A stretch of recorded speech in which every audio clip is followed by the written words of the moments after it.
अपने आप को हिंदुत्व की ठेकेदार समझने वाली शिवसेना और उद्धव ठाकरे का घमंड आज 10 जनपद की चौखट पर गिरवी रखा हुआ है। किसी भी दिन वो सरकार अपने ही कारगुजारियों से जा सकती है। जी, महाराष्ट्र की हम बात कर रहे हैं, महाराष्ट्र सरकार की जो उद्धव ठाकरे का बयान आया है।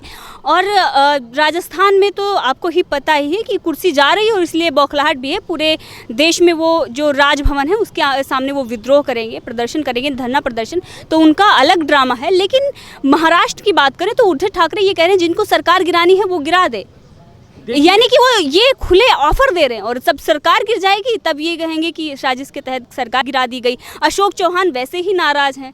कांग्रेस और एनसीपी के अलग अलग बयान आते हैं, शिवसेना के अलग बयान होते हैं। सामना में इससे पहले वो खटिया का बयान उन्होंने डाला था कि ये पुरानी खटिया है, खटखटाती रहती है।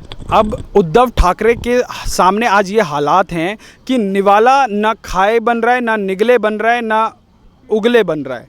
तो इन्होंने एक अपनी हनक दिखाने के लिए अपना जो पूरा बाला साहब का संघर्ष रहा, जो हिंदुत्व के लिए उनका संघर्ष रहा, उन्होंने सारा का सारा पूरी आइडियोलॉजी ले जाके जो है 10 जनपद की चौखट पर जो है सिर्फ एक सत्ता की भूख में उन्होंने वहाँ पे गिरवी रख दी। परंतु आज जब शरद पवार, अब आप इस पूरी की पूरी क्रोनोलॉजी को देश की जनता तो समझ रही है, पर उद्धव ठाकरे और उनके बेटे समझ रहे हैं या नहीं समझ रहे, ये शिवसेना अपने आप में विश्लेषण करे।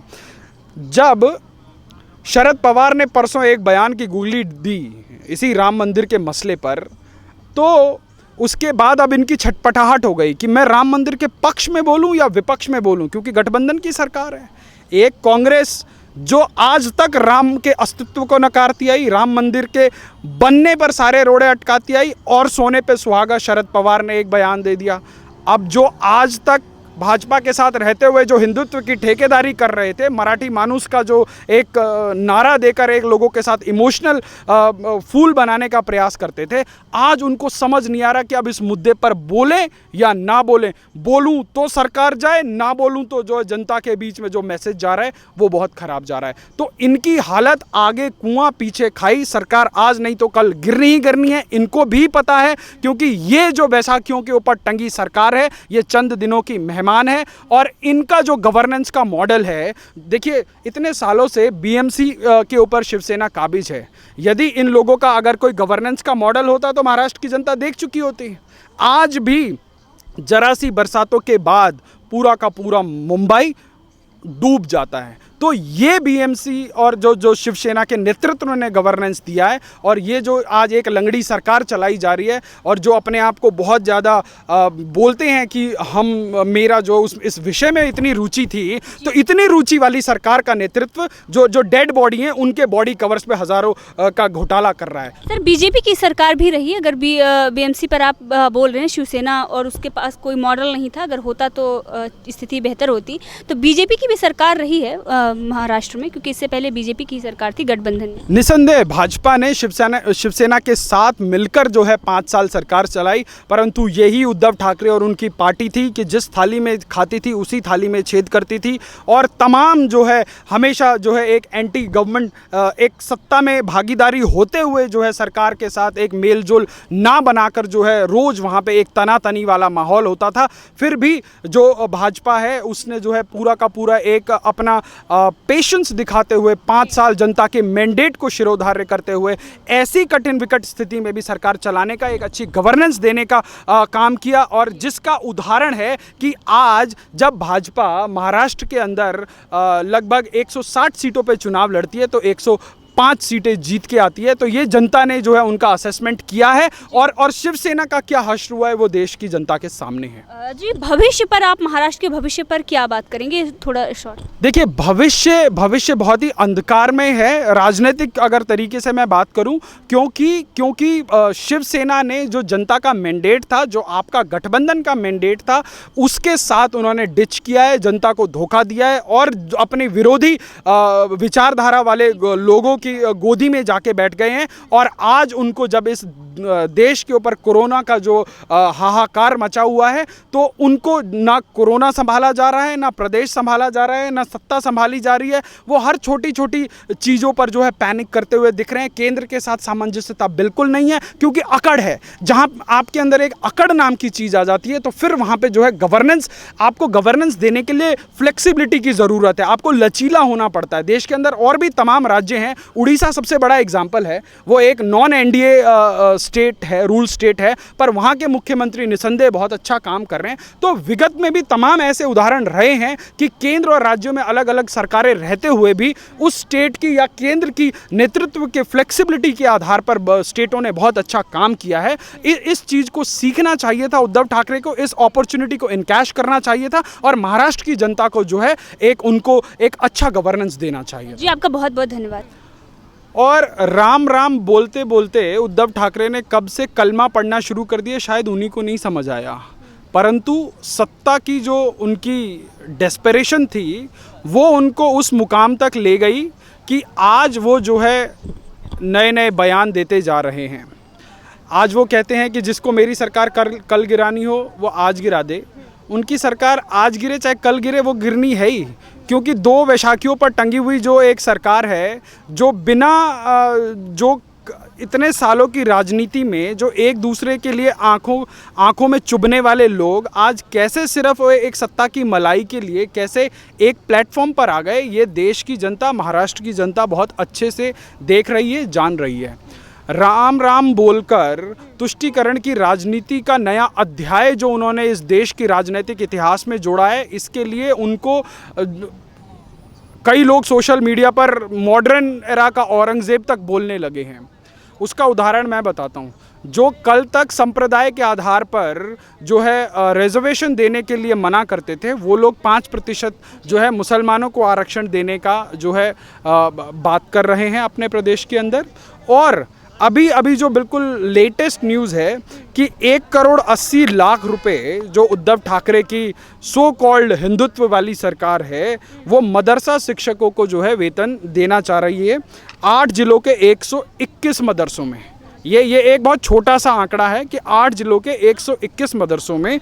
परंतु जुलाई के पहले सप्ताह में इसी सरकार के जो मंत्री थे विजय वाडेकर, उन्होंने कहा था कि सरकार के पास जो है फंड नहीं है और वो सरकारी कर्मचारियों को जो है पैसा नहीं दे पा रहे। हाल में ही बीएमसी अपने जो है डॉक्टर्स हैं उनको जो है पैसा नहीं दे पा रही, उनकी तनख्वाहें कई महीनों से नहीं दे पा रही, जिसकी वजह से लगभग 15-20 डॉक्टर जो है ऐसी कोरोना जैसी महामारी में जो है अपने प्रदेश वापस चले गए। अभी मैं उद्धव ठाकरे का एक इंटरव्यू देख रहा था सामना में, जो उन्हीं की पार्टी के जो संजय राउत जी हैं वो एक इंटरव्यू ले रहे थे, बड़ा पॉपुलर हो रहा है वो ट्विटर पे। तो साहब कहते हैं वहाँ पे कि मेरा जो है मेडिकल और साइंस मेरा बड़ा जो है पहले से ही एक रुचि का विषय था और मैं डॉक्टर बनना चाहता था, हो ना हो मैं आज डॉक्टर बन गया। इस प्रकार के वो बयान दे रहे हैं।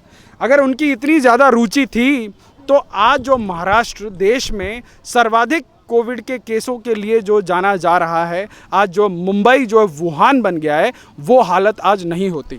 और आज यही जो अभी कुछ दिनों पहले अयोध्या पहुंचे थे अपने लाव लश्कर के लेकर कि जो है वहां जाकर हमें भी थोड़ा सा क्रेडिट मिल जाए क्योंकि हमारा नाम शिवसेना है और इस पूरे के पूरे प्रकरण में हम क्यों पीछे रहें, आज वो जो है ज्ञान दे रहे हैं।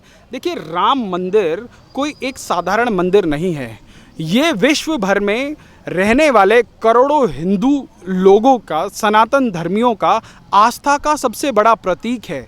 और ये 500 वर्ष की जो लड़ाई है वो आज हमने जो है एक सिस्टमैटिक तरीके से बिल्कुल इंटॉलरेंट ना होते हुए बहुत ज़्यादा टॉलरेंस के साथ हमने अपने संयम का परिचय देते हुए हमने इस युद्ध को जीता है। और आज भगवान श्री राम का भव्य मंदिर बनाने के लिए जो है देश के प्रधानमंत्री जी, अच्छा अब इस देश के बुद्धिजीवियों को अलग ही पेट दर्द है कि इस देश में राम मंदिर क्यों बन रहा है, पर मैं आज आपके चैनल के माध्यम से इनके दोगलेपंथी का जो है मैं विश्लेषण करूंगा।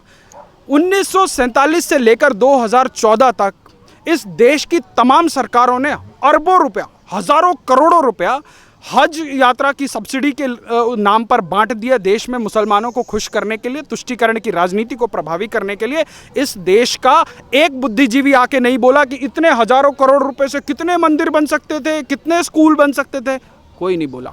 आज नॉर्थ ईस्ट के तमाम स्टेटों में हिंदू जो है माइनॉरिटी हो चुका है, उनकी आवाज़ कोई नहीं उठाता। परंतु इन लोगों को सबसे ज़्यादा दिक्कत ये हो रही है कि अयोध्या में राम मंदिर क्यों बन रहा है। अरे अब एग्जाम्पल किसका दिया जा रहा है? पंडित जवाहरलाल नेहरू का, कि वो जो है सोमनाथ के उसमें मंदिर के उद्घाटन में नहीं गए। अरे भैया, ये तो कांग्रेस के डीएनए में है। पंडित जवाहरलाल नेहरू सोमनाथ मंदिर के जीर्णोद्धार का विरोध कर रहे थे। पंडित नेहरू से लेकर एंटोनियो माइनो तक इन्होंने क्या किया? कपिल सिब्बल जो विपक्ष की तरफ से केस लड़ रहे थे, कांग्रेस की सरकार में मंत्री थे, केंद्रीय मंत्री थे, सच्चाई भी तो ये थी ना कि कपिल सिब्बल सुप्रीम कोर्ट में जाके उन्होंने कहा कि 2019 के चुनाव तक जो है, चुनाव के बाद इस मसले को जो है सुनना चाहिए, जो है इसकी सुनवाई रोक देनी चाहिए। तो क्या ये काफ़ी नहीं है देश की जनता को समझना और जानना कि कांग्रेस का पूरा इकोसिस्टम राम मंदिर के अस्तित्व को, राम के ही अस्तित्व को नकारता रहा। राम मंदिर के बनने में जितने भी राह में रोड़े अटकाए गए वो इन्हीं लोगों ने अटकाए। और आज ये लोग क्या बात करते हैं? आज देखिए, इसी देश की राजधानी का एक मुख्यमंत्री है जिसने अपने बड़े बड़े स्टेजों से बयान दिया कि जी इस देश में जो है हॉस्पिटल्स की ज़रूरत है। निसंदेह हॉस्पिटल्स की ज़रूरत है, परंतु आप हॉस्पिटल्स और एजुकेशन इंस्टीट्यूट को आप अपनी जो हमारी आस्था, जो हमारा संस्कृति, जो हमारा धर्म, जो हमारे आराध्य हैं, उनके साथ कंपेयर नहीं कर सकते हैं। तो ये दोगलापंथी इन लोगों की आज भरपूर तरीके से देश के सामने उजागर हो रही है कि आपने अपने सत्ता शासन में भगवान राम के अस्तित्व को नकारा, आपने राम सेतु को जो है तहस नहस करने का पूरा प्रयास किया, आपके केंद्रीय मंत्री ने एक प्रैक्टिसिंग वकील की उनके पक्षकार होकर आपने सुप्रीम कोर्ट में तमाम दलीलें दी और आपने इस पूरे के पूरे प्रकरण को उलझाए रखा। और यही वो लोग थे जो है भाजपा वालों के ऊपर तंज कसते थे कि मंदिर वहीं बनाएंगे पर तारीख नहीं बताएंगे। आज तारीख भी बता दी गई है और आज मंदिर का निर्माण भी हो रहा है, देश के प्रधानमंत्री भी जा रहे हैं, परंतु अब इन लोगों के पेट में मरोड़ उठ रहा है।